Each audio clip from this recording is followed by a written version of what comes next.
Fiction is filled with mystical orders of warriors and wizards, but none have captured the public's imagination quite like the Jedi Order featured in the Star Wars franchise. There have been several great Jedi Knights throughout the history of the galaxy, and they are a force to be reckoned with.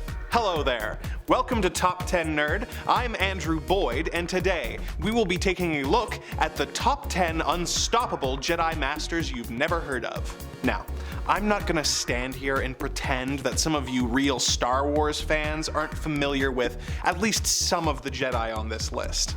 I mean, you guys are pretty infamous for knowing a lot about this universe, but I've done my best to come up with a list of more obscure characters from both legends and older time periods that more casual fans and people more familiar with the new canon might be unaware of. With that said, let's dive in. Number 10. Don-Wan Kihotay. Our number 10 entry is really more of an honorable mention than anything else, but I think he's worth talking about. Don-Wan is a character that appears in the original Star Wars comic book series that released only a month after the first Star Wars movie was released in 1977. Don-Wan is based off of the classic literature character Don Quixote and is an old librarian who was obsessed with the extinct Jedi Order and spent much of his time researching them and cataloging antiques from their order. When his Jedi museum is shut down by the Imperials, he loses his mind and starts to think that he is a Jedi whose sacred mission is to travel the galaxy fighting for peace. While most Jedi are hiding and avoiding attention, Don-Wan openly wields his yellow lightsaber despite the risks.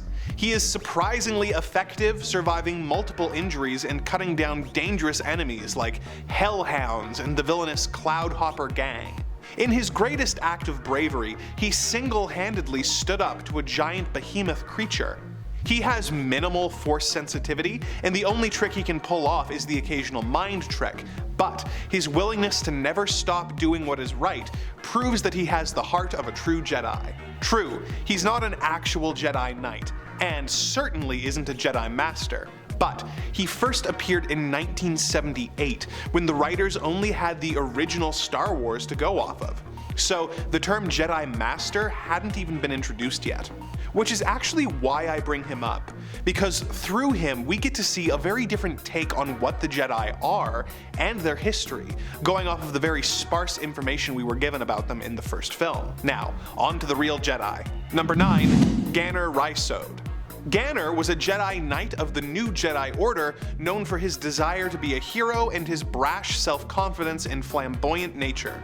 He was one of the frontline Jedi during the Yuuzhan Vong War, where he received his signature facial scar, which he kept to remind himself not to be overconfident. While on a mission with Jacen Solo, he held off hundreds of enemy forces by himself while Solo sabotaged the World Brain. He was slain in the end due to being hilariously outnumbered and never lived long enough to be an official Jedi Master, but his epic final battle did result in him becoming a legendary and invincible figure in the folklore of the enemy races, known as the Ganner. This is so impressive that I had to include him, despite him technically only being a Jedi Knight. So in other words, he's on this list, but we do not grant him the rank of Master. Which is outrageous. It's unfair. The rest of the Jedi on this list are full-on Jedi Masters. And before you start whining about how the list is about unstoppable Jedi, yet some of the featured Jedi get killed, it's a figure of speech. And if you want to get really pedantic, when Jedi die, they become one with the Force, so really, none of them are ever truly stopped, as they continue on in some form. Moving on. Number 8. Asharid Hett. Asharid was the son of an ex-Jedi Knight named Sharid Hett, who had exiled himself to Tatooine and became a Tusken warlord. Asharid was trained by his father in the ways of the Jedi independently from the original order, as well as the ways of the Sand People who had adopted them. When he was 15, he slayed a crate dragon, and once his father was slain by the bounty hunter Aurra Sing, he joined the Jedi Order and was trained by Ki-Adi-Mundi and Anya Kuro. Despite being a human, he was known for wearing traditional Tusken face coverings and wielded 2 green lightsabers, his own and his late father's. He eventually became a Jedi Knight and was a fierce and cunning warrior during the Clone Wars. He was paired up with Anakin Skywalker, which was awkward due to Anakin's experience with the Sand People in Attack of the Clones. Anakin vented his frustrations by pretending that his enemies in a battle were Sand People and brutally cutting them down. In his madness, he attacked Asharid, who was armed only with a gaffy stick. Asharid disarmed Anakin, revealed he was human, and told Anakin that he would keep his dark secret. Now, let me say that again so you understand how impressive that is. He was attacked by a lightsaber-wielding Anakin Skywalker, who even at this young age was considered one of the best duelists and most powerful Force users in the Order. He had a stick, and he defeated and disarmed Anakin. He was eventually made a Jedi Master and managed to survive Order 66, which is obviously pretty rare and impressive. He returned to Tatooine and became a Tusken warlord, and eventually turned to the dark side, becoming the Dark Lord of the Sith after Palpatine's death. As Darth Krayt, he was even more powerful and relentless, but even during his time as a Jedi, he was one of the strongest members of the Order. Number 7. Nomi Sunrider. Nomi was the wife of a man who was training to become a Jedi Knight.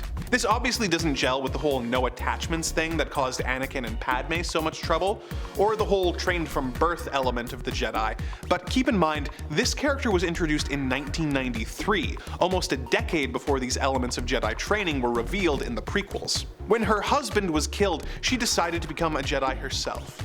She was essential in ending the Freedon Nad uprising on Onderon, and was one of the many Jedi to fight in the Great Sith War against Exar Kun. When fighting Exar's apprentice Keldroma, she used the Force to sever his connection to the Force, thus ending the war. She rose through the ranks of the Order and eventually became one of the most revered Grand Masters of the Jedi Order. Number 6. Saba Sebatyne.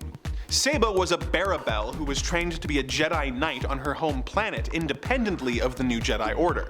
She trained several Padawans on her own planet, which were known as the Wild Knights. When the Yuuzhan Vong War broke out, she took her forces and joined Luke Skywalker's Jedi Order, being one of the most essential players in the conflict. At the war's conclusion, she was made a Jedi Master. During the Dark Nest Crisis, she successfully dueled a Sith, which, although Obi-Wan would claim that Sith Lords are Jedi's speciality, this is statistically extremely untrue, with only the most capable Jedi being able to go toe-to-toe with a true Sith. She was the one who trained Leia as a Jedi before joining the Jedi High Council. She was a key warrior in the Second Galactic Civil War, when anti-Jedi sentiment, fostered by Galactic Alliance Chief of State Nasari Dalla, caused Luke to be exiled. Saba became the new Grand Master of the Order, deposing the Grand Master Dalla had installed. She then led a coup against the corrupt Chief of State. After this, Luke took the Order back, and Saba was made one of the Triumvirate, the group that replaced the position of Chief of State in the Galactic Alliance. She also personally defeated one of the avatars of the dark side entity Abeloth, helping Luke save the galaxy yet again. Number 5. Satele Shan. Satele Shan is the descendant of the lead characters of my favorite Star Wars story, Knights of the Old Republic, Revan and Bastila Shan. Being descended from some of the goats, she is naturally an extremely powerful Jedi of the Old Republic era, leading both Jedi and Republic forces during the Great Galactic War, with her arrival turning the tide of the Battle of Alderaan. She is an extremely skilled duelist, having defeated the Sith Lord Darth Malgus.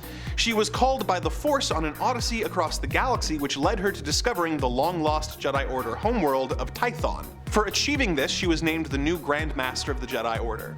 She led Republic forces to victory against the Sith Emperor, who planned to end all life in the galaxy, and later actually teamed up with Darth Mar in order to defeat the fanatical cult that had been inspired by and was now being led by the spirit of her ancestor, Darth Revan. Number 4. Kyp Durron. Kyp Durron was one of the first students of Luke Skywalker's Jedi Order, outpacing his fellow Padawans in a matter of weeks when he began his training relatively late.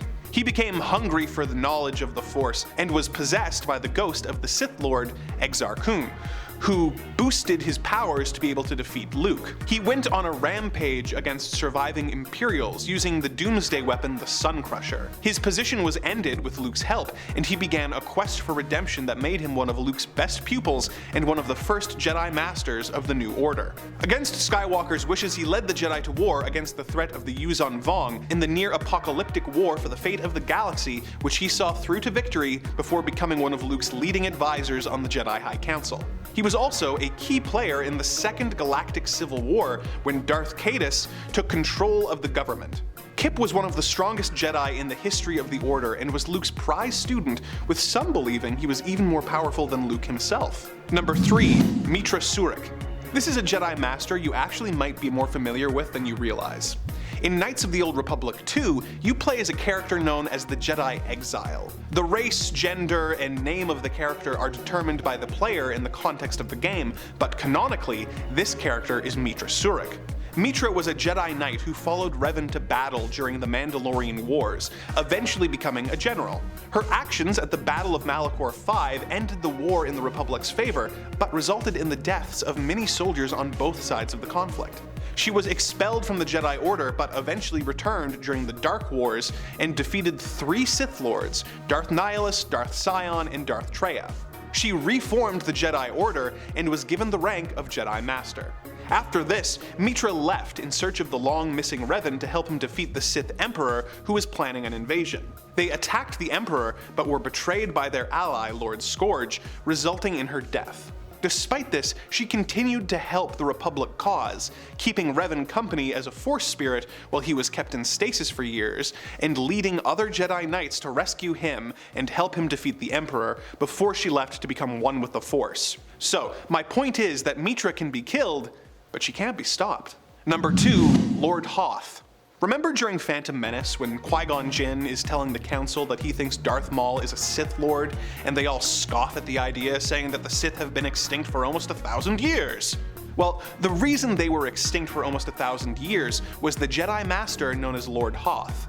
Hoth joined the Jedi Order with the explicit goal of single-handedly ending the Sith threat. And he didn't let anything stop him from achieving this. He became the Battle Master of the Jedi Temple, as well as the Supreme Commander of the Republic military. He led his forces against the Sith Lord Skir Khan during the New Sith Wars, surviving harsh conditions, low supplies, and the dwindling morale of his forces. When he discovered that the Sith was planning on unleashing the dark side power known as a thought bomb to end the lives of everyone rather than face defeat, Hoth confronted him and sacrificed himself. He died, but he accomplished his goal, and the Sith didn't return for almost 1,000 years, ensuring centuries of peace for the galaxy. Number 1. Coleman Trebor. Coleman Trebor was a Verk from the planet Sembla, who was considered one of the greatest Jedi of the Republic era. He had considerable diplomatic abilities and was known for his ability to peacefully settle interplanetary disputes without ever drawing his lightsaber. Due to his species having 360-degree vision, he was also one of the Order's best lightsaber combatants. When Chancellor Palpatine was almost assassinated by a group of assassin droids, he and Shaak Ti took out all of the droids without being scathed. He was made a Jedi Master and member of the Council after the death of Yarael Poof. During the Battle of Geonosis, he defeated several Geonosians and battle droids and was able to use his impressive Force stealth powers to sneak up on Count Dooku and attack him. Okay, to be honest, I ran out of time writing this and didn't get a chance to finish reading his Wikipedia article, but unless he was killed like embarrassingly easily by someone right after this, I'm totally confident giving him the title of the most unstoppable Jedi Master in all of Star Wars. Any other little-known Jedi Masters who you think should have made the list? Any other Star Wars subjects you want to talk about? Let us know in the comments below, and remember to like and subscribe for more Top 10 Nerd.